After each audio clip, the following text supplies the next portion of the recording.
खरं तर सगळे माझे सहकारीच आहेत. अजूनही महाराष्ट्राच्या विधानसभा निवडणुकांचं चित्र कुठेही क्लिअर नाही आहे. गेले काही दिवस महाराष्ट्रातल्या काही भागांमध्ये मी फिरते आहे आणि सगळ्यांचं म्हणणं हे आहे की काय तुम्हाला उत्तरं द्यायची, आम्हाला माहितीच नाही आमच्याकडे उमेदवार कोण आहेत, आमच्याकडे लढाई कशी होणार आहे, आमच्याकडे कुठल्या पक्षाला उमेदवारी मिळणार आहे. म्हणजे अगदी 2-3 आठवड्यांवर मतदान येऊन ठेपले तरी कुणाला काही फारशी कल्पना नाही आहे.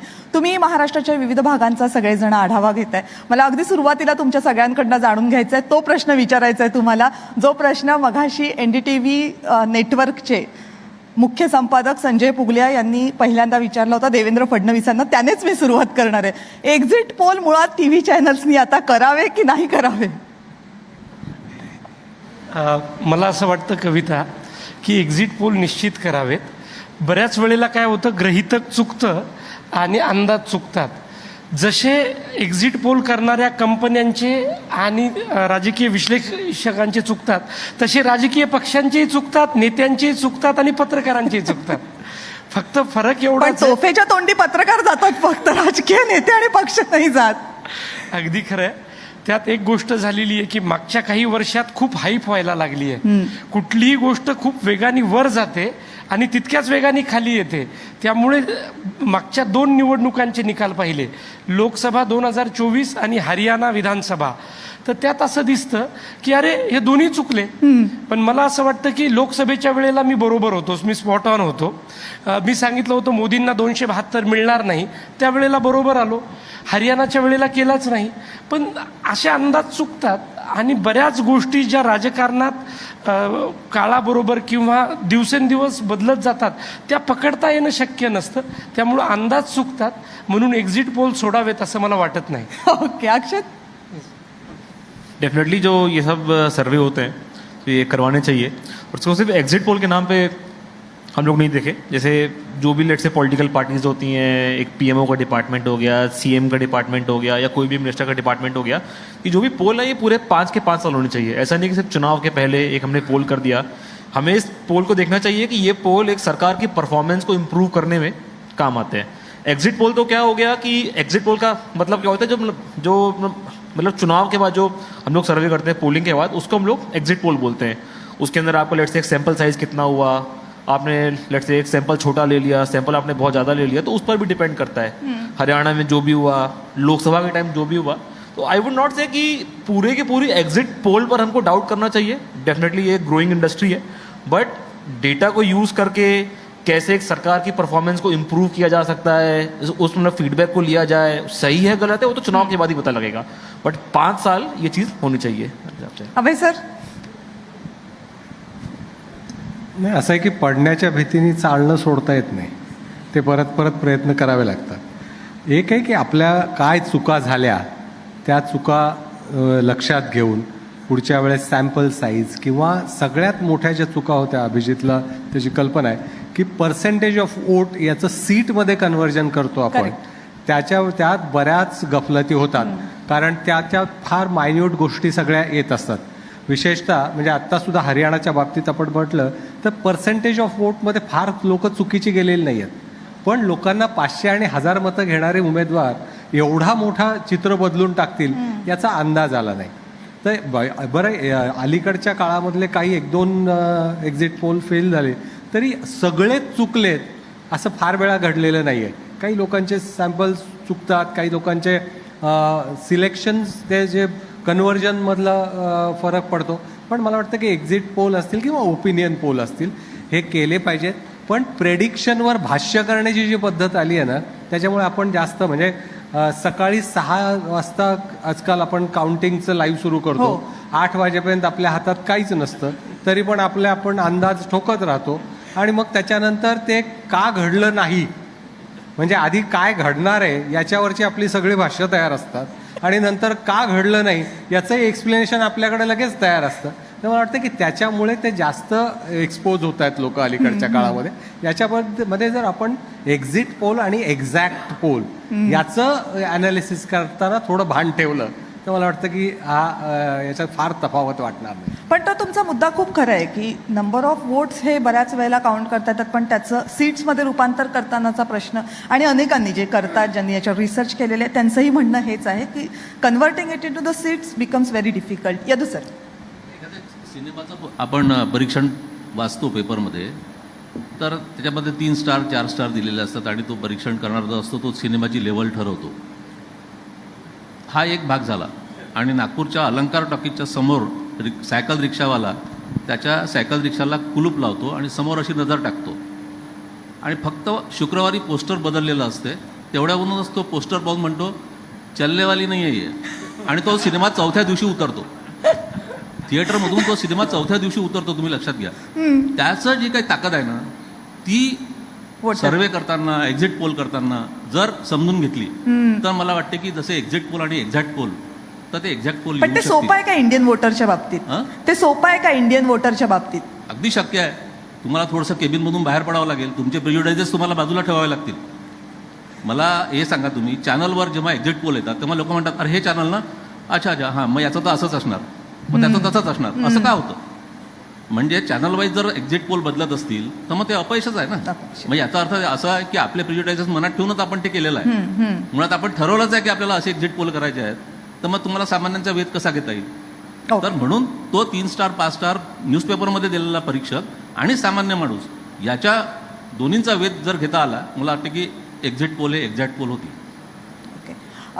महाराष्ट्राच्या राजकारणातली ही अभूतपूर्व निवडणूक असणार आहे. एका बाजूला 3 पक्ष, दुसऱ्या बाजूला 3 पक्ष, आणि याच्या व्यतिरिक्त बाकीचे पक्ष आहेत ते वेगळे.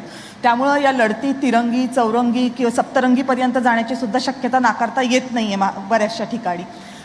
त्या सगळ्याच इतक्या सिरियसली सप्तरंगी घ्यावा की नाही, पण उमेदवार असणार आहेत हे निश्चित आहे. आत्ताच्या घडीला जेव्हा उमेदवारांचं चित्र स्पष्ट नसताना तुम्ही महाराष्ट्रामध्ये पाहता लोकसभा निवडणुकांच्या निकालांच्या पार्श्वभूमीवर, त्यावेळेस काय एकूण चित्र तुला वाटतं ॲज अ पोलस्टर, जे पोल करतात महाराष्ट्राच्या लोकांमध्ये कायम वावरत असतात? लोकसभेच्या निकालाचा प्रभाव अजूनही जनमानसावर कायम आहे असा दिसतो. कोणालाही बोललं की लोक म्हणतात की अरे महाविकास आघाडी सरकार येईल. परंतु मग यदू सर म्हणाले तसं, जेव्हा तुम्ही लोकांशी बोलता आणि वेगवेगळ्या स्तरातली बोलता, एखाद्या शेतकऱ्याशी बोलता, एखाद्या रिक्षावाल्याशी बोलता, त्याच्यानंतर चहावाल्याशी बोलणार आहात, मध्यम वर्गातल्या माणसाशी बोलणार आहात, तेव्हा मात्र लक्षात येतं चित्र हे वेगळं आहे. फक्त ते चित्र जे आहे ते अजून स्पष्ट नाही आहे. त्याचं महत्त्वाचं कारण लढाई कोणाविरुद्ध कोण हे अजून स्पष्ट नाही झालेलं, आणि सर्वात महत्त्वाचं जागा वाटप निश्चित नाही झालं. महाराष्ट्रात पहिल्यांदा तब्बल 40 वर्षानंतर युतीपेक्षा म्हणजे आघाड्यांचं जास्त प्राबल्य दिसतं. म्हणजे 3 पक्ष येऊन आता जागा वाटप करतायत. 1990च्या आधी 2 पक्ष आमने सामने असायचे. 90 नंतर युतीचं आलं की शिवसेना भाजप, आणि 99ला काँग्रेस राष्ट्रवादी आले, मग 2 पक्ष झाले. 2022 नंतर किंवा तसं पाहायला गेलं तर 2019 नंतर जेव्हा महाविकास आघाडीची स्थापना झाली तेव्हा 3 पक्षांनी एकत्र येऊन सरकार बनवलं. त्यामुळं नेते संभ्रमात, कार्यकर्ते संभ्रमात, आणि मतदार तर अजून मला असं वाटतं त्या संभ्रमाच्या गोंधळात आहेत किंवा कोमात आहेत. अगदी अशी परिस्थिती आहे. त्या कोमात असलेला मतदार आता कुठल्या पक्षात कोण नेता हे आधी शोधतो. एका ठिकाणी मी फिरत होतो तर मी तिथल्या मतदाराला विचारलं, बाबा तुमच्या इथं काय होणार? म्हणलं राष्ट्रवादी जिंकणार की भाजप जिंकणार? ते म्हणजे कोणती राष्ट्रवादी, शरद पवारांची का अजित पवारांची? मग मी नेत्याचं नाव सांगितलं. अहो तो तर अजित पवारांसोबत. म्हणलं तो गेला शरद पवारांकडं. आता इतकं जर संभ्रम मतदारांमध्ये तयार झालेला आहे तर ते मतदान कसं करणार यासाठी थोडी वाट पाहावी लागेल. आणि मला असं वाटतं आम्ही सगळ्याच जणांनी 4 तारखेची वाट पाहिली पाहिजे, की आता खूप जणांनी कोलांट उड्या मारलेल्या आहेत. म्हणजे राजेंद्र शिंगणे 7 दिवसापूर्वी अजित पवारांकडे होते, तेच राजेंद्र शिंगणे आता तुतारी हातात घेऊन शरद पवारांकडे आहेत, आणि आता त्यांची पुतणी गायत्री शिंगणे राजेंद्र शिंगणेंना गद्दार म्हणते. कारण त्यांनी तुतारीचा प्रचार म्हणजे तिथं महाविकास आघाडीचा प्रचार लोकसभेत केलेला होता, मशालीचा प्रचार केलेला होता. त्यांना अपेक्षा होती की आपल्याला महाविकास आघाडीचं तिकीट भेटेल, आणि आता शिंगणे तिकडे गेल्यामुळे त्यांची गोची झाली आहे. अशी सगळी संभ्रमाची अवस्था, गोंधळाची अवस्था असताना मतदार कसा त्याला प्रतिसाद देतात आणि उमेदवारा आणि जागा वाटप निश्चित झाल्यावर मराठी मन आणि मतदार मन बनवतील असं मला वाटतं. किती परिणाम होईल याचा? कारण हे आता असं आहे की पूर्वी असं होतं की भाजपमधनं काँग्रेसमध्ये गेला, राष्ट्रवादी काँग्रेसमधनं भाजपमध्ये गेला. आता जे 3 एका बाजूला आहेत आणि 3 दुसऱ्या बाजूला आहेत, त्यांच्यातही कोलांट्या उड्या मारत चालू आहेत. Should I ask you in Hindi? Okay. जो महाराष्ट्र की स्थिति अभी दिख रही है उसमें ऐसा नहीं है कि पहले ऐसे होता था कि राष्ट्रवादी कांग्रेस का बीजेपी में गया, बीजेपी का कांग्रेस में गया. अब ऐसा ही नहीं हो रहा है. अब ये हो रहा है कि 3 एक साइड में, 3 दूसरे साइड में, उनके बीच में भी चल रहा है कि शिवसेना वाला कांग्रेस में जा रहा है, कांग्रेस वाला इधर शरद पवार के पास आ रहा है. अगर ये स्थिति रहेगी तो क्या परिणाम होगा वोटर पे?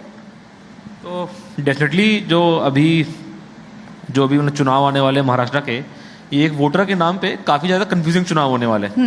बट मुझे लगता है कि ये जो कंफ्यूजन थी ये 2024 लोकसभा के अंदर थोड़ी बहुत कम हो गई थी, जब लोगों ने एक साथ बोल दिया था कि वो एमवीए को वोट नहीं करके, वो लोग एमवीए को वोट करेंगे और महायुति को मतलब उस टाइम सपोर्ट कम मिला था.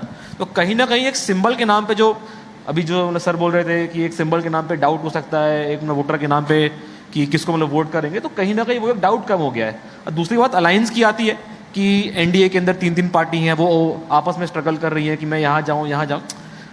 हमें क्या लग रहा है कि जो हम लोग भी सर्वे कर रहे हैं, अभी हम लोग भी जा रहे हैं, तो लोगों ने ग्राउंड पे एक मन अपना मतलब बना के रख लिया है. जो एनडीए की सबसे बड़ी यहाँ पार्टी है वो है भारतीय जनता पार्टी, और जो एमवीए की सबसे बड़ी पार्टी है वो है कांग्रेस, और साथ में शिवसेना का भी काफ़ी बड़ा ये अपना प्रेजेंस है.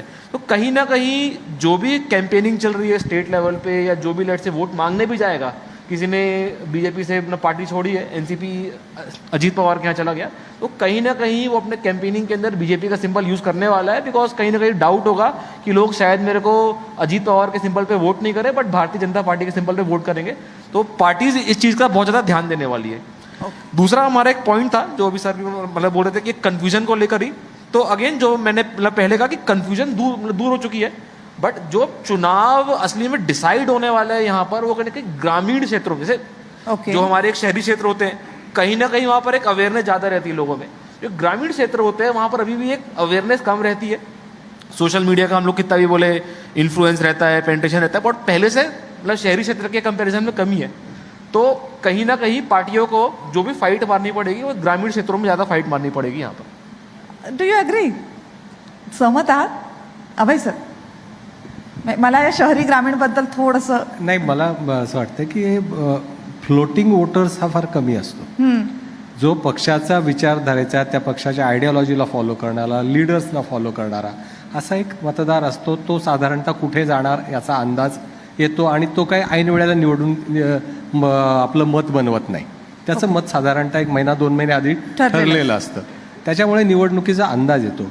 पण कन्फ्युजन कधी होतं आणि ते या निवडणुकीत का आहे, तर या निवडणुकीत फक्त वोटरच फ्लोटर नाही आहेत, लीडर्स पण फ्लोटर लीडर्स आहेत, जे की आता हे फ्लोटर्स लीडर कुठल्या पक्षामध्ये जाणार.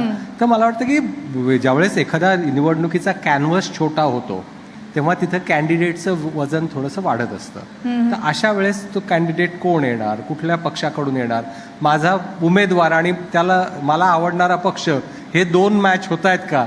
आता हे जे झालंय ना, खुर्द आणि बुद्रुक तयार झाले 2 पक्षांमध्ये, तर त्या 2 म्हणजे आपण मुंबईच्या भाषेत आता आपण बांद्रा ईस्ट वेस्ट म्हणतो, तसं आता राष्ट्रवादी ईस्ट वेस्ट असं आपल्याला ती सगळी स्टेशनं लक्षात ठेवावं लागणार आहे. तर मला वाटतं की याच्यामुळे मतदारांचं कन्फ्युजन असणार आहे काही मतदारांचं, पण आता मतदारांमधला अवेअरनेस वाढलेला आहे. चिन्ह खरं कोणाचं आहे, पार्टी खरी कोणाची आहे, हा पण मेसेज गेलेला आहे लोकांमध्ये. त्यामुळे लोकांचं साधारणतः मतदान कसं जाईल ते दिसतंय. लोकसभेसारखी स्थिती आता तशीच्या तशी राहिलेली नाही आहे. विधानसभा आणि लोकसभेमध्ये जो फरक पडतो तो आत्ता आहे. दुसरं ग्रामीण आणि शहरीचा जो प्रश्न विचारला, नेहमीच शहरी आणि ग्रामीण भागाचा वोटिंग पॅटर्न त्याच्यामध्ये फरक राहिलेला आहे. मला वाटतं की या निवडणुकीमध्ये सगळ्यात मोठा जो भाग असेल, जो डिसायझिव्ह होऊ शकतो, तो म्हणजे विदर्भ असेल कदाचित. कारण विदर्भात जे लोकसभेच्या वेळेस जो मॅन्डेट आला तोच तसाच राहिला तर महाविकास आघाडीला ॲडव्हान्टेज मिळेल. जर तो तसा नाही राहिला, त्यात जर काही बदल झाला तर तो एक महत्त्वाचा फॅक्टर असेल. धनगर आरक्षण जे ST मध्ये त्यांना द्यायचं की नाही याच्यामध्ये ट्रायबलमध्ये जो आता अनरेस्ट आहे आदिवासींमध्ये तो मुद्दा लोकसभेच्या वेळेस नव्हता. त्याचा इम्पॅक्ट या विधानसभेवर काय होणार, तर मला वाटतं हे ॲडिशनल काही नवीन मुद्दे येतील.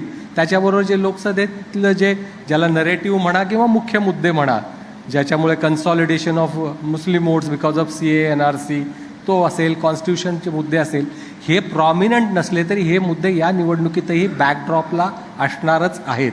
त्याच्यामुळे या निवडणुकीचं एक साधारणतः अभिजितने जे एक कंडिशन्स अप्लाय म्हणून एक स्टार काढलेला आहे की आपण 4 तारखेपर्यंत न बोललेलं बरं. आणि मग अशी पंकजाताई पण आपल्या मुलाखतीमध्ये म्हणाल्या की राजकारण सध्या असं झालं आहे की आता फारसं प्रेडिक्शन करणं बरोबर नाही, पण आपण आता प्रेडिक्शनच करायला बसलो आहे. तर एवढं सांगावं लागेल की लोकसभेच्या वेळेसचं साधारणतः वातावरणामध्ये तेवढी तीव्रता जाणवत नाही, तेवढी जी लोकसभेला कन्सॉलिडेशन दिसत होतं मतदारांचं, आणि महाविकास आघाडी सुद्धा एकसंघपणे लढत होती.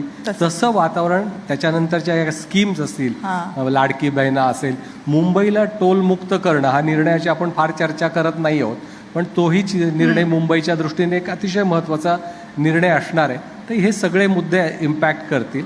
दुसरा म्हणजे लोकसभेतला फरक फार नाही. लोकसभेतला फरक हा सीट्समधला आहे. नंबर ऑफ वोट्स मधला जो फरक आहे तो पॉईंट्स मधला फरक आहे. त्याच्यामुळे ही निवडणूक रंगतदार होणार आहे आणि हे उमेदवार फ्लोटिंग लीडर्स आणि ते आपल्याला अधिक चित्र त्या 4 तारखेनंतर स्पष्ट करतील. ओके, यदू सर, तुम्हाला तुमचा मुद्दा मांडायच्या आधी की मी माझा प्रश्न विचारेन? हां, त्यावेळी लोकसभेच्या वेळी जो निकाल लागला तर त्यानंतर इमिजिएटली महायुती ही ICUमध्ये होती. आता ती जनरल वॉर्डात आल्यासारखी वाटते. आता डिस्चार्ज मिळून ठाकठीक होईल की नाही हे 8-15 दिवसात आणखी कळेल, अशी त्याचा साधारणपणे परिस्थिती आहे महायुतीची. आणि आता जे हे फ्लोटिंग लीडर्स म्हणता ना तुम्ही, हा त्यांचा दोष नाही हो 100%. महाराष्ट्रात गेल्या 5 वर्षामध्ये जे अचाट शक्तीचे अफाट प्रयोग झाले त्याचा हा परिपाक आहे. कोण कुठे चालला काही पत्ता नव्हता.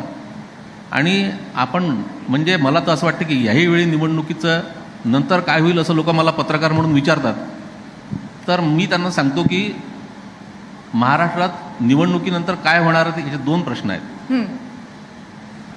निवडून कोण येणार याचं उत्तर वेगळं आहे आणि सरकार कोणाचं येणार याचं उत्तर वेगळं असू शकते, नाही का? म्हणजे काय सांगता येत नाही, कारण आपल्याकडे पूर्वानुभव इतका जबरदस्त आहे 2019चा. त्याचा एक वेगळा एक्झिट पोल करायला लागेल. आता एक वेगळा एक्झिट पोल म्हणून मी म्हटलं की आता मी माझी जी पत्रकार म्हणून लोकमतमध्ये काम करताना मी जी माझी कपॅसिटी आहे ना ती मी 2 महिन्याची ठेवली आहे, म्हणजे 1 महिन्याची नाही ठेवलेली.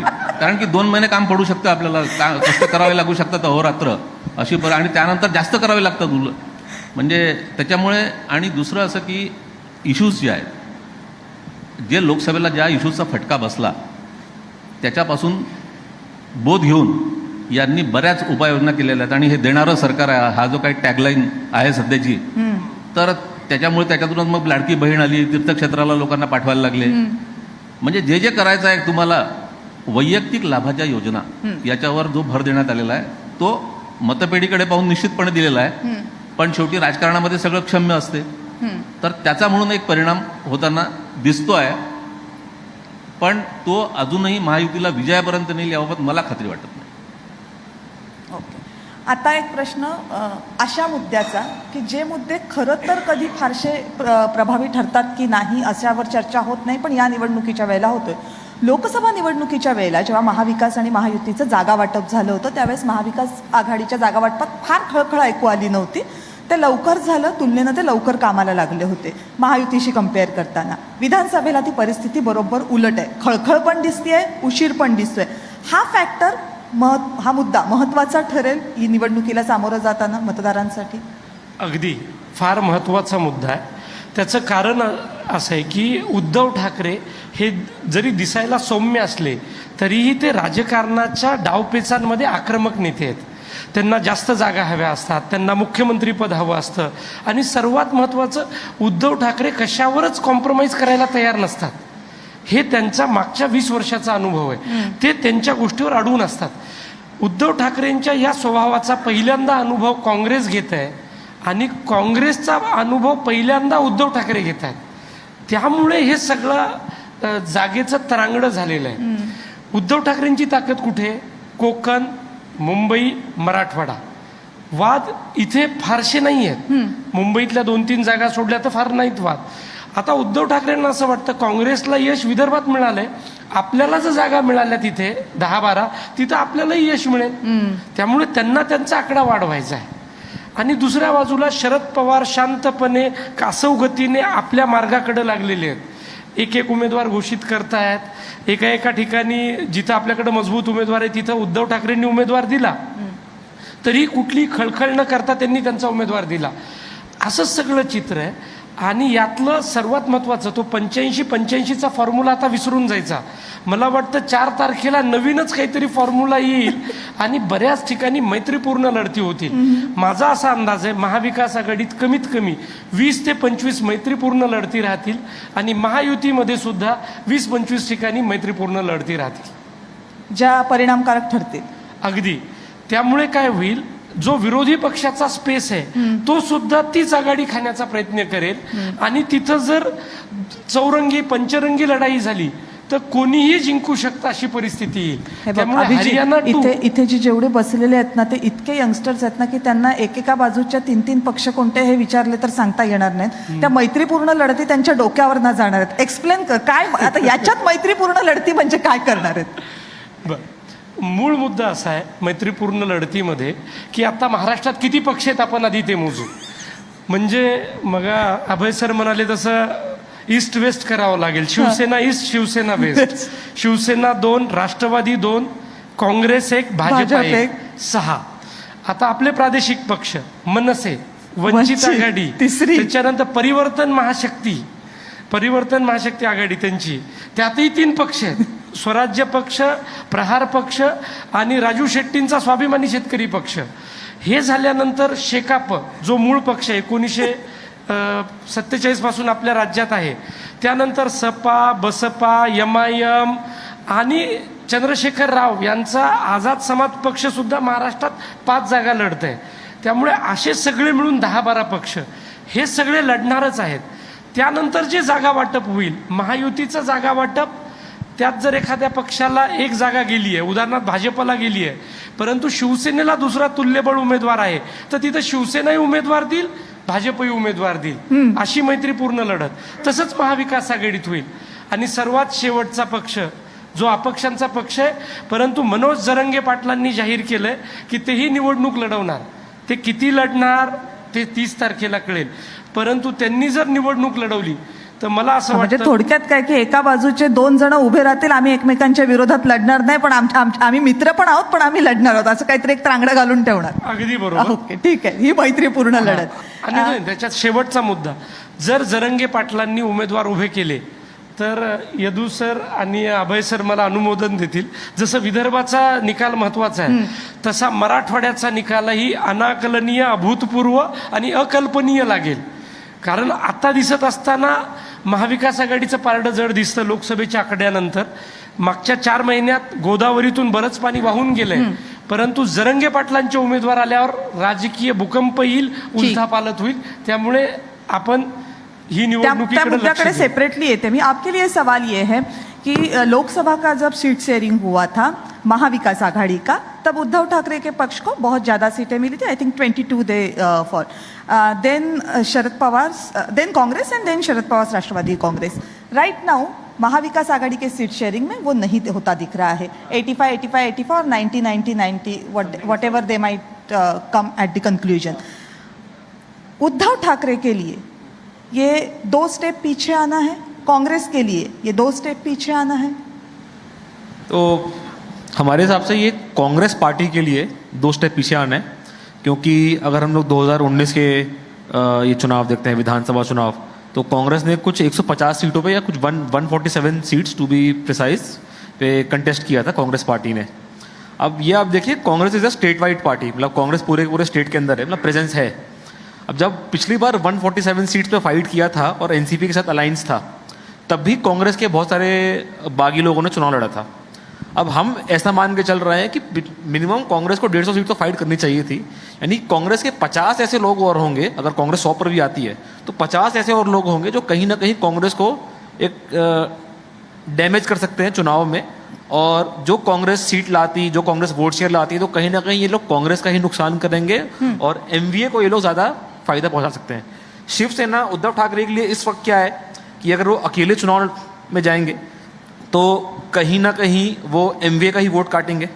तो मेरे हिसाब से उनको जो भी सीटें मिल रही है 90-100, क्योंकि उनकी पार्टी भी टूट गई है, ऐसा नहीं कि कांग्रेस की पार्टी टूटी है, शिवसेना की पार्टी टूट गई है, तो जो अच्छे अच्छे प्रत्याशी थे कुछ वहां चले गए एनडीए में, कुछ यहाँ पर बचे। तो ऐसा नहीं है कि उनके पास अब सारी की सारी सीटों में कैंडिडेट होंगे। पिछली बार 122 सीट पे कुछ फाइट किया था या 130 पे फाइट किया होगा और अभी कुछ 100 पे फाइट कर रहे हैं, तो उनका नीचे आना बहुत कम नहीं है, बट कहीं ना कहीं कांग्रेस के लिए ज्यादा बड़ी दिक्कत दिख रही है हमको। काँग्रेस के लिए जरांगेंचा उल्लेख त्याने केला, मराठा आरक्षणाचा उल्लेख केला। लोकसभेमध्ये हा मुद्दा प्रचंड चालला होता, विधानसभेमध्ये सुद्धा तितक्याच तीव्रतेने चालेल, जास्त तीव्रतेने चालेल, कमी तीव्रतेने चालेल? जरांगे पाटलाची भूमिका जी आहे त्यांनी स्पष्ट केली की आम्ही काही जागा लढवणार। आता ते किती जागा लढवणार, कोणत्या पक्षाविरुद्ध आपले उमेदवार उभे करणार, कारण त्यातही मला वाटतं की त्यांचा रोष भाजपाच्या विरुद्ध जास्त दिसतोय। तर जिथे त्यांचे उमेदवार रिंगणात असतील तिथे मतविभागणी अटळ आहे आणि त्याचा फायदा महायुतीला होऊ शकतो। अशा वेळेस त्यांचे उमेदवार उभे करण्याची स्ट्रॅटेजी किती असेल, किती उमेदवार, हा अतिशय महत्त्वाचा मुद्दा असेल। दुसरं असं आहे की ज्यावेळेस मगाशी ज्याप्रमाणे म्हटलं मी की विधानसभेचा कॅनव्हास छोटा असतो। आता इथे बऱ्याच ठिकाणी मतदारसंघामध्ये ओबीसी विरुद्ध मराठा हे दुर्दैवाने अशा ध्रुवीकरण झालं, पण आता छोट्या निवडणुकामध्ये कॅनव्हासमध्ये जेव्हा मराठा विरुद्ध मराठा असेच दोन्ही उमेदवार असतील त्यावेळेस ते अशाच प्रकारे ती विभागणी होईल का, या सगळ्या गोष्टी मला वाटतं की महत्त्वाच्या ठरतात। आणि लोकसभेच्या तुलनेत आपण विचार केला तर अनेक लोकसभेचे मतदारसंघ असे आहेत की जिथे 1 किंवा 2 असेंब्ली सेगमेंटनी रिझल्ट बदलला आहे। तो मुद्दा मला वाटतं महत्त्वाचा विचार आहे। धुळ्यासारखा मतदारसंघ असेल जिथे 5 मध्ये महायुतीचा उमेदवार लीड करतोय आणि एका मतदारसंघाने निकाल बदलला। 31 विधानसभेचे मतदारसंघ असे आहेत की ज्याच्यातला फरक फक्त 5000चा आहे। त्याच्यामुळे हे मी कॅन्डिडेट्सचे निवड, लढणार कोण उमेदवार, या गोष्टीची आपण प्रतीक्षा का करतोय का ही फार खूप क्लोज कॉन्टेस्ट आहे। बंडखोर किती येणार, म्हणजे किती प्रभावी बंडखोर असणार, या सगळ्या गोष्टी, सगळेच फॅक्टर मला वाटतं याच्यामध्ये काम करतायत। केवळ ध्रुवीकरण, जातीय ध्रुवीकरण, धार्मिक ध्रुवीकरण याच्यावर ही निवडणूक होणार नाही। अनेक मुद्दे असतील या निवडणुकीमध्ये आणि ज्याचा उल्लेख मगाशी यदोनी केला की या योजनांचं छोटं लोकसभेनंतर धडा घेऊन ज्या योजना केल्या आहेत त्याचा इम्पॅक्ट निश्चितपणे चालतोय। म्हणजे ज्याला आता नवीन ह्याच्यामध्ये भाषेमध्ये ज्याला म्हणतो की पूर्वी ब्रिटिशांनी डिवाइड अँड रूल आणलं, नंतर मग मेजॉरिटेरियन पॉलिटिक्स सुरू झाल्यानंतर अवॉइड अँड रूल, तुमची मतच नको आम्हाला, आम्ही या मतावर करू राजकारण। तसं आता एक प्रोव्हाइड अँड रूल हा एक नवा फॉर्म्युला दिल्लीच्या आपच्या सरकारने सुरू केला की प्रोव्हाइड अँड देन रूल। तर त्याच पद्धतीने आपण काही निर्णय घेतलेत मागच्या काळात सरकारने, त्याचा बेनिफिट होतो की नाही तेही मला वाटतं। यदुसर स्पेसिफिक प्रश्न तुम्हाला आहे हा की जी मतं, म्हणजे समजा मराठा मतांमुळे जर नुकसान होणार असेल काही प्रमाणामध्ये, किंवा जसं त्यांनी सांगितलं की 5 मतदारसंघामध्ये आम्ही जिंकलो पण एका मतदारसंघामध्ये कन्सॉलिडेशन झालं मतांचं आणि आम्ही जिंकलो, हे जे नुकसान होताना दिसतंय ते नुकसान आत्ताच्या ज्या लोकोपयोगी योजना आहेत, म्हणजे ज्याच्यामध्ये लाडकी बहीण असेल, टोल माफी असेल, तिथून भरून काढण्याचा प्रयत्न आहे आणि ते शक्य होईल? नाही, मी आधीच म्हणालो की आपल्याला की आता ICU जनरल वॉर्डात आले आहेत आणि या निवडणुकीच्या पूर्वी जे महत्त्वाचे निर्णय घेतले, वेगवेगळ्या समाज घटकांसाठी महामंडळ स्थापन करणे किंवा लाडकी बहीण असेल, तीर्थक्षेत्र योजना असेल, अशा अनेक लोकोपयोगी किंवा लोकाभिमुख निर्णयांचा सपाटाच सरकारने शेवटच्या टप्प्यामध्ये लावला होता। त्याच्यावर टीकाही झाली, निवडणुकीचं राजकारण समोर ठेवून केलं जात आहे म्हणून, पण हरकत नाही, प्रत्येकच राजकीय पक्ष हा निवडणुकीच्या आधी अशा सगळ्या गोष्टी करत असतो। त्याच्यामुळे त्याचा एक निश्चितपणे फायदा होईल। लोकसभा निवडणुकी इतकी वाईट परिस्थिती निश्चितपणे महायुतीची यावेळी राहणार नाही। आणि अभयजी जसं म्हणाले की सीट्सचा पण फरक जास्त नव्हता आणि मतांचा फरक तर अजिबातच जास्त नव्हता, त्याच्यामुळे ही खूप नाजूक टप्प्यामध्ये ही विधानसभेची निवडणूक असं मला वाटते। आणि मगाशी जो विषय आपण उपस्थित केला की काँग्रेसने ज्या कमी जागा घेतल्या, बघा सत्तेचा जो बॅलन्स असतो ना, तो जो मेजॉरिटी पक्ष असतो, मोठा पक्ष असतो, त्याला जास्त जागा देऊनच तुम्ही बॅलन्स साधू शकता। ओके, 45 आणि 50 आमदार असलेल्या पक्षाचा मुख्यमंत्री तुम्ही केला राजकीय सोयीसाठी केला, कारण ती तुमची अपरिहार्यता होती, परंतु त्यामुळे गेल्या 2.5 वर्षामध्ये सत्तेचा बॅलन्स नाही दिसला आपल्याला। म्हणजे 105 आमदारांचा पक्ष अर्धा उपमुख्यमंत्री आणि 10 मंत्री घेऊन बसला होता आणि बाकीच्या पक्षांना कमी, त्याच्यापेक्षा निम्मे संख्येने असलेल्या पक्षांना जास्त महत्त्व होतं। तर काँग्रेसनी महाविकास आघाडीचा बॅलन्स साधण्यासाठी स्वतःकडे जास्त जागा घेणं आवश्यक होतं. आज बघा, शिंदे आणि अजित पवारांकडे एका विशिष्ट पोर्शनमध्ये सीट्स आहेत आणि BJP इज क्रॉसिंग 150 सीट्स. तर त्याच्यामुळे मोठा पक्ष आणि सोबतचे 2 पक्ष असं जे आघाडीचं एकत्रित चित्र दिसतं ते महायुतीमध्ये जास्त चांगल्या पद्धतीने दिसतं महाविकास आघाडीपेक्षा. ओके. समान करण्याच्या नादामध्ये मोठ्या असलेल्या पक्षाला कट करणं हे योग्य वाटत नाही. ओके. हा एक मुद्दा. जो असतो आघाडीचा किंवा नाही. युतीचा तो सेंटर पिलर मोठा असावा लागतो. तुम्ही जर ते समान आणि आता लोकसभेचा स्ट्राईक रेट आपण बघितला तर त्या तुलनेत काँग्रेसचा आग्रह जो होता, म्हणजे काँग्रेसबद्दल नेहमी सांगितलं जातं की ते युद्धात जिंकतात पण तहात हारतात म्हणून. आणि ते तहात हारण्याची परंपरा आणि तो लौकिक म्हणू आपण कायम तो त्यांनी ठेवला. यावेळेस पण जाऊ दिला नाही. फक्त आणि यावेळेस तो निवडणुकीच्या आधीपासून कायम ठेवला. नाही, तो नेहमीच दिसतो त्यांचा वाटाघाटीमध्ये घाटा बऱ्याचदा काँग्रेसला झालेला दिसतो. अर्थात पक्ष हा राष्ट्रीय पक्ष आहे. अनेकदा त्यांना मागच्या वेळेस इंडिया आघाडी टिकवायची होती, त्याच्यामुळे जागा हिसकावून जरी घेतल्या तरी त्या त्यांना मान्य कराव्या लागल्या. यावेळेसही त्यांना ज्या प्रमाणात त्यांचा स्ट्राईक रेट होता त्या प्रमाणात ते जागा राखू शकले नाहीत, ही वस्तुस्थिती आहे. त्याच्यात एकच मुद्दा म्हणजे जोडतो. आता याच्यावरून असं वाटतं की गेल्या 5 वर्षामध्ये ही सिच्युएशन काँग्रेसच्या बाबतीत राहिली असती 2019 मध्ये, तर काँग्रेसने शिवसेनेला 5 वर्ष मुख्यमंत्रीपद देऊन टाकलं असतं. अगदी खरं. अलायन्सच्या राजकारणात काँग्रेसला नेहमी झुकतं माप मिळालेलं नाही आणि त्यांचा पक्ष संपत गेलेला आहे. तमिळनाडू, उत्तर प्रदेश, बिहार, त्यानंतर तेलंगणा अशा सगळ्या राज्यांमध्ये आपण पाहिलेलं आहे, ते जुना आंध्र प्रदेशमध्ये, आणि आता ती महाराष्ट्रात स्थिती आलेली आहे. कधी काळी 288 जागा लढणारा काँग्रेस आता 100च्या खाली आलेला आहे. त्यामुळे काँग्रेसला त्याचा अंतर्मुख होऊन विचार करावा लागेल. ओके. या मुद्द्याला काउंटर करणार आपल्याला भाजपचा मुद्दा घ्यावा लागेल, पण त्याच्या अगोदर मला एक प्रश्न विचारायचा आहे की मगाशी आपण वोट कन्सॉलिडेशनचा मुद्दा म्हटला, जो धुळे लोकसभा मतदारसंघामध्ये आपण पाहिलं आणि मुंबईमध्ये, ईशान्य मुंबईमध्ये पण आपण पाहिलं मानखुर्दच्या मतदारसंघामध्ये काय झालं ते, ज्याला वोट जिहाद असं नावही दिलं गेलं किंवा बोललं गेलं त्याच्या बाबतीत. तोच परिणाम मुळात विधानसभेला दिसतोय का, की त्याला वोट जिहाद म्हटल्यामुळं त्याचा उलटा परिणाम आणखीन दिसणार आहे? मला असं वाटतं लोकसभा निवडणूक पूर्णपणे वेगळी होती. ती मोदींना निवडून द्यायचं का मोदींना पाडायचं याची निवडणूक होती. महाराष्ट्राची विधानसभा निवडणूक आता मोदींवर होत नाही ना भाजपवर होते. भाजप जरी सिंगल लार्जेस्ट असला, 105 जागा घेऊन तो सभागृहातला सर्वात मोठा पक्ष असला तरी तो सत्तेतला मुख्य पक्ष नाही आहे किंवा मुख्यमंत्रीपद त्याच्याकडे नाही आहे. त्यामुळे या निवडणुकीचा रेफरंडम जो मागितला जाणार आहे तो एकनाथ शिंदेंच्या नावावर. एकनाथ शिंदे मुख्यमंत्री आहेत, त्यांनी केलेलं 2-2.25 वर्षातलं जे कामकाज आहे ते चांगलं आहे, योग्य आहे, अयोग्य आहे, यावर लोकांना मत ठरवायचे आणि ते मतदानाला जातील.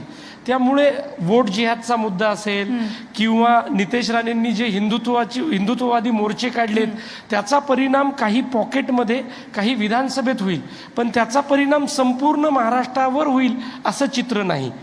आणि मग अभयजींनी एक छान मुद्दा सांगितला, तो असा होता की लोकसभेमध्ये 5 मतदारसंघात एक पक्ष आघाडीवर आणि एका मतदारसंघामध्ये ती पूर्ण आघाडी पुसल्या गेली आणि दुसरा पक्ष जिंकला. हे मालेगाव आणि धुळे मिळून जो मतदारसंघ झाला तिथं झालेलं होतं. तसंच आपल्याला उत्तर पश्चिममध्ये झालेलं दिसलं. मुंबई उत्तर पश्चिममध्ये जिथं उज्ज्वल निकम उभे होते तिथं सुद्धा तसंच झालं. तशी परिस्थिती विधानसभेला होत नाही. ईशान्य मुंबईत पण झालं. हां, ईशान्य मुंबई. तर तिथे ती परिस्थिती अशी होत नाही. विधानसभेला मल्टिपल फॅक्टर्स असतील आणि बहुरंगी लढाई झाल्यानंतर असे जे मुद्दे येतात ते बाजूला पडतील असं माझं मत आहे. ओके. आपका क्या कहना है मुस्लिम voters? In Lok Sabha election, there was a consolidation of Muslim votes in various constituencies. अब जब हम विधानसभा इलेक्शन के लिए सामने जा रहे हैं, वो कंसोलिडेशन वैसे ही होता दिख रहा है या ये बदलेगा? तो डेफिनेटली जब क्या होता है कि लोकसभा चुनाव हो गए, विधानसभा चुनाव हो गए, तो अलग अलग थीम पे लड़ते हैं. अभी जब हमारे मतलब लोकल चुनाव होंगे, विधानसभा के चुनाव होंगे, तो MIM पार्टी हो गई या बहुत सारे ऐसे लोकल प्रत्याशी होंगे जो अलग अलग पार्टी से फाइट कर सकते हैं, इंडिपेंडेंट फाइट कर सकते हैं, तो कहीं ना कहीं एक लोकल फैक्टर आ सकता है. बट डेफिनेटली एक कंसोलिडेशन होता हुआ दिख रहा है जो पहले कभी नहीं हुआ इतना. पहले का मतलब मैं 2019 चुनाव की बात करूंगा या 2014 चुनाव की बात करूंगा, पहले फिर भी थोड़ा बहुत फ्रेगमेंट हुआ करता था. बट और मैं सिर्फ इस स्टेट की बात नहीं कर रहा हूँ, मैं यूपी, बंगाल, हरियाणा, राजस्थान, एमपी, हमने पूरे इंडिया में काम कर लिया पिछले 3 साल के अंदर। तो मैं आपको पूरे स्टेट का एक पैटर्न बता रहा हूँ कि पिछले 3 साल में 4 साल में जो हम ऑब्जर्व कर रहे हैं, तो कहीं ना कहीं जो फ्रेगमेंटेशन हुआ करता था मुस्लिम वोटों का वो कम होगा, बट डेफिनेटली कुछ कुछ सीटें हो सकती हैं। MIM की कुछ कुछ है, औरंगाबाद क्षेत्र में सीटें आती हैं, तो वहाँ थोड़ा बहुत वोट में काट सकते हैं, बट पिछली बार जितना हुआ था आई डोंट थिंक उतना फ्रेगमेंटेशन होगा, ज़्यादा कंसोलिडेशन ही होगा। ओके. अभय सर, आपण मगापासून महाविकास आघाडीच्या जागा वाटपाबद्दल बोललो, पण महायुतीच्या जागा वाटपाबद्दल पण बोललं पाहिजे. महायुतीचं 2024च्या जागा वाटपामध्ये भाजपचा जर विचार केला तर भाजप गेल्या 2 निवडणुकांच्या तुलनेत पहिल्यांदाच 150च्या खाली जागा लढवत असेल, कारण 99 जाहीर केल्या, त्याच्यानंतर आणखीन काय, पण तो आकडा 150 पर्यंत जाईल असं वाटत नाहीये. जर तो आकडा 150 पर्यंत जाणार नसेल आणि तो जर खाली राहणार असेल तर भाजपसाठी हे कशाचं द्योतक आहे? ही फक्त राजकीय ॲडजस्टमेंट आहे की धोक्याची घंटा सुद्धा? मला वाटतं की भाजपा 155च्या आसपास जागा लढू शकेल ओके. आजच्या माहितीप्रमाणे. असं आहे की याच्यामध्ये सरळ साधं त्रैराशिक जरी मांडलं तरी भाजपाचे सिटिंग 105 104 आमदार होते, त्यांच्याबरोबर 10 सदस्य होते अपक्ष आणि इतर, हे मिळून जर 115ची त्यांची स्ट्रेंथ धरली, एकनाथ शिंदे आणि अजित पवार यांच्याबरोबर असणाऱ्या लोकांचे साधारणतः गृहीत धरलं तर 210च्या आसपास ती सगळी स्ट्रेंथ जात होती त्यांची पाठिंबा देणार. म्हणजे त्यांना वाटायच्या होतात, आणि सिटिंग गेटिंग हा जनरली फॉर्म्युला असतो प्रत्येक आघाड्यांचा, त्यामुळे विद्यमान जागा त्या पक्षाला मिळते, काही वेळा त्याच्यामध्ये बदल होतो. या जर आपण गृहीत धरल्या तर त्यांना वाटायच्या फक्त जागा होत्या त्या 80च्या आसपास जागा त्यांना वाटायच्या होत्या. तशी परिस्थिती इकडे नव्हती, कारण पवारांबरोबर आणि उद्धव ठाकरे यांच्याबरोबर 15 आमदार राहिलेले होते आणि काँग्रेसचे 44, म्हणजे वाटायच्या 200 जागा होत्या. तो जर हा गृहीत धरला तर. दुसरं स्ट्रेंथ प्रमाणे जर विचार केला तर ज्यांचे 105 आमदार आहेत आणि ज्यांचे 40 आमदार आहेत त्यांच्यात समसमान वाटप करायला महायुती म्हणजे काही महाविकास आघाडी नाही. त्यामुळे त्यांनी जागाच्या प्रमाणामध्ये ते वाटप केलेल्यानंतर तुम्ही जर तो आकडा बघितला तर तो 150 ते 160च्या मध्येच येतो. त्याच्यामुळे जे जागा वाटप झाले ते लॉजिकल झालंय. दुसरं म्हणजे इन्कम्बंट गव्हर्नमेंटला नेहमी सत्ता राखण्यासाठी निवडून येण्याची क्षमता कोणाकडे आहे, कारण त्याच्याशिवाय सत्ता राहत नाही, ही याचं भान जरा जास्ती असतं. म्हणजे लढण्यापेक्षा विजयी उमेदवार कुठे येतील आणि आपली सत्ता कोण राखतील याचं भान ठेवून जागा वाटप होतं. त्याच्यामुळे तेवढे पेच निर्माण होत नाहीत. तरी पण काही बाबतीत त्यांचं काही मोजक्या जागांच्या बाबतीत जे आहे ते टोकाचे आहेत. पण आत्तापर्यंत जाहीर झालेले उमेदवार बघितले आपण तर अनेक ठिकाणी महाविकास आघाडीचे डुप्लिकेशन्स आहेत, 2 पक्षांनी उमेदवार जाहीर केलेत. तसं महायुतीच्या बाबतीत अजून कुठे घडलेलं दिसत नाही की दोन्ही पक्षांनी एका जागेवरचा उमेदवार जाहीर केलाय. त्याच्यामुळे कॉर्डिनेशन त्यांनी व्यवस्थित ठेवलंय. दुसरं असं आहे की काही वेळा स्ट्रॅटेजी म्हणून लांबवली जाते चर्चा, की ती जोपर्यंत समोरचा उमेदवार किंवा समोर लढणारा पक्ष स्पष्ट होत नाही तोपर्यंत आपला घोळ सुरूच ठेवायचा. ही एक स्ट्रॅटेजी असते त्या राजकीय पक्षाची आणि अनेक वेळा केली जाते. त्यामुळे मला वाटतं की जागा वाटपाच्या बाबतीत महायुतीचा एक सटल फॉर्म्युला दिसतोय. आता त्यात अजित पवारांना कमी जागा मिळाल्या जास्त, तर याच्यामध्ये पोटेन्शियल कोण विनिंग कॅन्डिडेट कोणाकडे आहे याला ज्यावेळेस प्राधान्य दिलं जातं त्या दृष्टीने हे जागा पण सर, जर भाजपचा आपण फॉर्म्युला बघितला तर बाकीच्या राज्यांमध्ये असेल किंवा लोकसभेच्या निवडणुकांमध्ये असेल, ते खूप परम्युटेशन कॉम्बिनेशन्स वापरतात आणि मग ठरवतात की ते इन्कम्बंटला द्यायचं की नाही. आणि बऱ्याच वेळेला 20 ते 25% लोकांना तिकीट जे इन्कम्बंट आहेत नाकारली जातात. महाराष्ट्रात तसं होताना दिसत नाहीये. काय कारण आहेत याची? याचं महत्त्वाचं कारण हे आहे की गेल्या 5 वर्षामध्ये प्रामुख्याने महाराष्ट्रातला जो विकास झाला, वेगवेगळ्या मतदारसंघांमध्ये जी विकास कामं झाली ते सगळी आमदार केंद्रित झाली. आमदारांना इतक्या मोठ्या प्रमाणात निधी दिला गेला, 100 कोटी, 150 कोटी, 500 कोटी, 700 कोटी. तर आणि दुसरीकडे त्या मतदारसंघामध्ये पॉवरफुल असलेली दुसरी लिडरशिप तयार झाली नाही, कारण की गेल्या 2.5 वर्षामध्ये स्थानिक स्वराज्य संस्थांच्या निवडणुका झाल्या नाही. त्यामुळे त्या आमदारच्या दावेदाराला काउंटर करणारा जिल्हा परिषदचा अध्यक्ष नाही, महापौर नाही, नगरसेवक नाही, कोणीच नाही. त्यामुळे तो एकदम एका उंचीवर चालला गेला आमदार, आणि बाकीचे सगळे दावेदार एकदम त्याच्यापेक्षा 50 फूट खाली गेले. तर त्यामुळे त्याची उंची इतकी वाढली की त्याच्याशिवाय दुसरा कोणी पर्याय असं पक्षाला वाटतच नाही. तर हे आमदार केंद्रित विकास हे एक सगळ्यात मोठं कारण आहे त्या गोष्टीचं. आणि दुसरी गोष्ट म्हणजे सेकंड लिडरशिप गेल्या 2.5-3 वर्षामध्ये ते तयार होऊ शकली नाही. त्यामुळे आमदारांना जास्तीत जास्त संधी मिळालेली आहे एक. आणि दुसरं की काँग्रेस म्हणा, मुख्यत्वे BJPवर माझा हा आक्षेप आहे की गेल्या 2.5-3-4 वर्षामध्ये प्रत्येक तालुक्यातलं जे भाजप आहे ते आमदारांच्या दावणीला बांधलं गेलं. पूर्वी तालुक्याचा संघटन सचिव, जिल्ह्याचा संघटन मंत्री याचा धाक असायचा, आमदाराला त्याच्याकडे जावं लागायचं. आज आमदाराकडे पक्षाला जावं लागतं. हा जो काही बदल भाजपमध्ये झाला त्यामुळे BJPचे सगळे MLAs खूप पॉवरफुल झाले आणि 2.5 वर्षातल्या सत्ता काळात वेगवेगळे लाभ मिळाले, त्याचा एक परिणाम होताच. आणि दुसरं की आत्ताच्या सगळ्या अतिशय संवेदनशील वातावरणामध्ये, जातीपातीच्या राजकारणामध्ये 50,000-1,000ची 40,000ची वोट बँक स्वतःकडे ठेवणारी माणसंच जिंकू शकतात. हा जो काही विश्वास आहे त्या विश्वासातून आमदारांवर हा सगळा हे लावलेला आहे असं मला वाटतं. हे फार इंटरेस्टिंग एक्सप्लेनेशन आहे उभय सर. म्हणजे मला असं वाटतंय की मंत्रिपदं देता आली नाही, महामंडळं देता आली नाही, त्यामुळे आमदारांना निधी दिला आणि त्याच्यातनं हे बाय प्रोडक्ट तयार झालंय की काय? त्याची दुसरी बाजू पण अशी आहे की फक्त आमदारांच्या विरोधात जे बाकीचे सगळे सत्ता व पदावर असणारी मंडळी जी आता नाही आहेत ती एकसंघ पण झाली, ती एकत्र पण झाली आहेत. त्याचं दुसरं रिव्हर्स पोलरायझेशन पण त्या दृष्टीने त्या मतदारसंघामध्ये विरोधक तयार झालेत, कारण त्यांच्याकडे काही आता विभागणी करायसाठी यांच्याकडे काही नव्हतं. हा एक भाग झाला. आणि ज्याचा उल्लेख केला यादून की म्हणजे सत्तेतला पक्ष आणि संघटना, तर हा वाद तर म्हणजे काँग्रेस ऑर्गनायझेशन आणि काँग्रेस रुलिंग पार्टी इंदिरा गांधीच्या काळात तेव्हापासूनचा हा वाद आहे. म्हणजे सत्तेबरोबर जे दुर्गुण येतात त्याच्यामध्ये नेहमी सत्तेत असणारी मंडळी ही संघटनेपेक्षा महत्त्वाची ठरतात. भाजपा याला अपवाद होती, कारण सत्तेतली कामंसुद्धा पक्षाच्या संघटनेमार्फत जायची, पण भाजपाने आपण वेगळे राहणार नाही याची काळजी सत्तेत आल्यापासून घेतली आहे. पण याच्यातला तुला एकच प्रश्न, आता शेवटचा, कारण आपल्याला पुढचं सेशन सुरू करायचं. तो प्रश्न असा आहे की आत्ता जी चर्चा झाली हे फार इंटरेस्टिंग होतं. हे दोन्ही मुद्दे, स्थानिक स्वराज्य संस्थांच्या निवडणुका न होणं हा सुद्धा यातला एक महत्त्वाचा फॅक्टर आहे.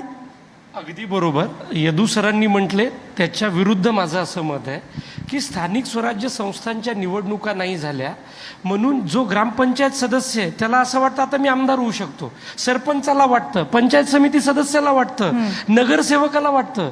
आणि जे इच्छुकांची गर्दी आहे ते 2.5-3 वर्ष काही मिळालेलं नाहीये म्हणून प्रत्येकजण बायोडाटे घेऊन काँग्रेसकडे गेले, वंचितकडे गेले, भाजपाकडे गेले. आणि मी बघतो वर्षावर तर गर्दी, आता नगरसेवक येतो तो थेट आमदारकीवर दावा करतो. अशी परिस्थिती यामुळे निर्माण झाली की त्या कार्यकर्त्याचं पुनर्वसन मागच्या 2.5-3 वर्षामध्ये जिथं सत्तेच्या पदावर व्हायला पाहिजे होतं ते झालं नाही, म्हणून ही इच्छुकांची गर्दी आहे. आणि जर तुम्ही तिकीट दिलं नाही तर मी कोणाच्याही दारात जाऊन तिकीट घेणार आहे, मी थांबणार नाही, अशी ही भावना निर्माण झाली आहे.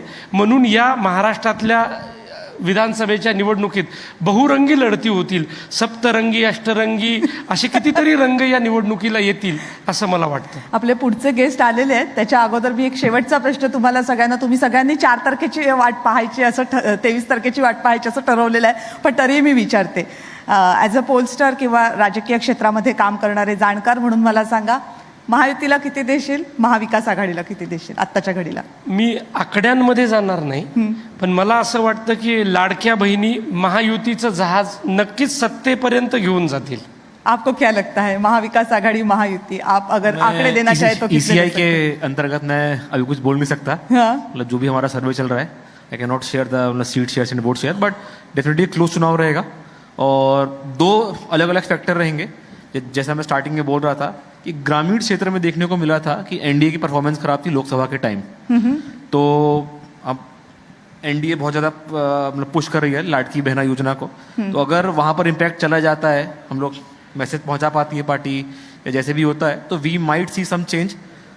तो अगर वहाँ होता है इम्प्रूव, और हमें लग रहा है शहरी क्षेत्र में बीजेपी और शिवसेना, एकनाथ शिंदे सब वैसे भी अच्छी थी, और लोकसभा के टाइम भी ठीक ही किया था, परफॉर्मेंस अच्छा था, बहुत खराब नहीं था पहले से.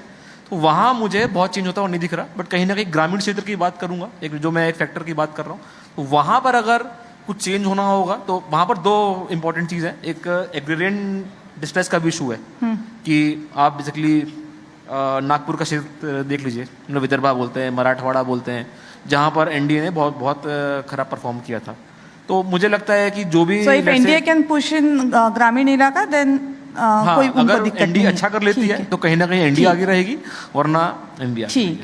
सर, आत्ताच्या परिस्थितीमध्ये मला वाटतं की महायुतीला निश्चितपणे एज आहे. ओके. आणि पुढचा म्हणजे राजकारणामध्ये 1 महिन्याचा काळ खूप मोठा असतो आणि प्रचाराच्या काळात आपल्याला जो एज मिळाला आहे तो कुठल्या आपल्या वक्तव्यामुळे कुठल्या कृतीमुळे जाणार नाही आणि सेल्फ गोल होणार नाही याची काळजी घेतली तर मला वाटतं की या प्रमाणे निकाल यायला काही हरकत नाही. Okay, Yadu sir. It will be too early to predict, पण तरी आता कारण तुम्ही माझा एक्झिट पोल करू नका, जे आहे ते सांगतो. मला असं वाटतं की कारण आता काय आहे की आपल्या महाराष्ट्राचं राजकारण आहे ना, निवडणुकीचं राजकारण हे शेवटच्या महिन्यामध्ये खूप फिरतं. आणि आता काही नोव्हेंबरमध्ये पाऊस येण्याची शक्यता नाही, तो तर इतका संदर्भ अवकाळी लक्षात आला येतो असेल आता. आपल्या, त्यामुळे कोणाला त्या भर पावसात सभेची सहानुभूती वगैरे असं शेवटच्या महिन्यामध्ये कधी कधी होतं आपल्याकडे, ते सांगता येत नाही की नेमके. आता बघा संगमनेर ताजं उदाहरण आहे आपल्याकडे. एक त्याच्यातनं काय जातं की एक परसेप्शन क्रिएट होतं की तुम्ही महिला विरोधी आहात, तुम्ही असात तसात. तर जर तोंड सांभाळून व्यवस्थित लोक सगळे नेते मंडळी बोलली आपापल्या पक्षाची, तर त्या पक्षाला फायदा होईल इतपत कळण्याचं शहाणपण त्यांच्याकडे येवो अशी ईश्वरचरणी प्रार्थना आहे प्रत्येकच पक्षासाठी. पण आताच्या परिस्थितीमध्ये मला आय सी 55 महाविकास आघाडी, 45 महायुती.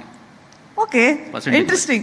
त्यामुळं आत्ताचा तुम्ही सगळ्यांनी जो अंदाज सांगितला त्याला आकड्यांमध्ये कन्व्हर्ट नको करूयात, पण काटेकी टक्कर आहे हे याच्यावरनं तरी स्पष्ट होत आहे. जो काही फरक असणार आहे तो अत्यंत थोडा असणार आहे, आणि म्हणून तुम्ही तिसऱ्या प्रश्नाला उत्तर देताना जे म्हटलंय की हे सगळं 23 तारखेला संपतंय की नाही याच्याबाबत शंका आहे, आणि 23 तारखेनंतर आपल्याला किती काम करावं लागणार आहे हा प्रश्न मात्र सगळ्यांच्या मनात आहे. आणि 26 पर्यंत सरकार यावंच लागेल. 26 तारखेला सरकार नाही आलं तर एक वेगळा कॉन्स्टिट्युशनल पेच त्याच्यामुळे निर्माण होईल राष्ट्रपती राजवटीसारखा. त्याच्यामुळे कोणालाही दे पण बहुमत दे मतदारा असं सांगावं लागेल, नाही तर पुढच्या काळात ते काही काळ आपल्याला परत राष्ट्रपती राजवटीकडे जावं लागू शकतं. येस, त्यामुळे महाराष्ट्राच्या विधानसभेची ही निवडणूक इंटरेस्टिंग असणार आहे, ज्याचं भाकीत आत्ता करता येणं सगळ्यांसाठी खूप कठीण आहे. मात्र त्याचे अर्थ उलगडून सांगण्याचा प्रयत्न या पोल पंडितमध्ये आपण केला. आपण सगळेजण यामध्ये सहभागी झालात, आपापली मतं अगदी निर्धास्तपणे मांडली, त्याबद्दल आपल्या सगळ्यांचे खूप खूप आभार.